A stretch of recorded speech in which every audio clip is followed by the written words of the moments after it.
ಧರ್ಮಸ್ಥಳದಲ್ಲಿ ನೂರಾರು ಶವಗಳನ್ನ ಹೂತಿಟ್ಟಿದ್ದೀನಿ ಅಂತ ಇಡೀ ರಾಜ್ಯದಲ್ಲಿ ದೊಡ್ಡ ಸಂಚಲನ ಸೃಷ್ಟಿಸಿದ ಮಾಸ್ಕ್ ಮ್ಯಾನ್ ಮುಖ ರಿವೀಲ್ ಆಗಿದೆ.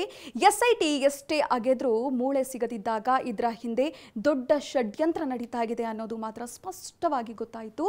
10 ದಿನಗಳ ಕಾಲ ಇದೀಗ ಮಾಸ್ಕ್ ಮ್ಯಾನ್ ಅಲಿಯಾಸ್ ಚಿನ್ನಯ್ಯನನ್ನ ಎಸ್ಐಟಿ ಕಸ್ಟಡಿಗೆ ನೀಡಿ ಬೆಳ್ತಂಗಡಿ ಹೆಚ್ಚುವರಿ ಸಿವಿಲ್ ಮತ್ತು ಜೆಎಂಎಫ್ಸಿ ಕೋರ್ಟ್ ಆದೇಶವನ್ನು ಕೊಟ್ಟಿದೆ.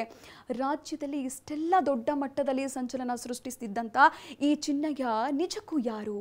ಈತನಿಗೂ ಧರ್ಮಸ್ಥಳಕ್ಕೂ ಏನು ಸಂಬಂಧ? ಎಸ್, ಈತ ಮಂಡ್ಯದ ಚಿಕ್ಕಬಳ್ಳಿ ಗ್ರಾಮದವನು. ಮಂಡ್ಯದವರನ್ನೇ ಮದುವೆಯಾಗಿ 7 ವರ್ಷ ಸಂಸಾರವನ್ನ ಮಾಡಿದ್ದ. ಮದುವೆ ನಂತರ ಧರ್ಮಸ್ಥಳದ ನೇತ್ರಾವತಿ ಬಳಿ 7 ವರ್ಷ ಆಗಿದ್ರಂತೆ. ಧರ್ಮಸ್ಥಳದಲ್ಲಿ ಇರುವಾಗಲೇ ಈತನಿಗೆ ತಮಿಳುನಾಡು ಮೂಲದ ಮತ್ತೊಬ್ಬಳ ಜೊತೆಗೆ ಅಫೇರ್ ಕೂಡ ಶುರುವಾಗಿತ್ತಂತೆ.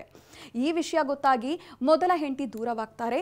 ಸದ್ಯ ಈ ಮಾಸ್ಕ್ ಮ್ಯಾನ್ ಮಂಡ್ಯ ಜಿಲ್ಲೆಯ ಹಳ್ಳಗೆರೆ ಪಂಚಾಯಿತಿಯಲ್ಲಿ ಕೆಲಸವನ್ನ ಮಾಡ್ತಾ ಇದ್ದ. ಇಟ್ಟಿಗೆ ಫ್ಯಾಕ್ಟರಿಯಲ್ಲೂ ಕೂಡ ಕೆಲಸವನ್ನ ಮಾಡ್ಕೊಂಡಿದ್ದ. ಧರ್ಮಸ್ಥಳದಲ್ಲಿ ಇದ್ದ ಸಮಯದಲ್ಲಿ ಕಸ ಗುಡಿಸೋದು, ಬಾತ್ರೂಮ್ ತೊಳೆಯುವಂತಹ ಕೆಲಸವನ್ನ ಮಾಡ್ತಾ ಇದ್ದಂತ ಈತ ಒಡವೆ ಕಳ್ಳತನ ಪ್ರಕರಣದಲ್ಲಿ ಧರ್ಮಸ್ಥಳದಿಂದ ಕಳಿಸಿದ್ರು ಅನ್ನೋ ಮಾಹಿತಿ ಇದೆ.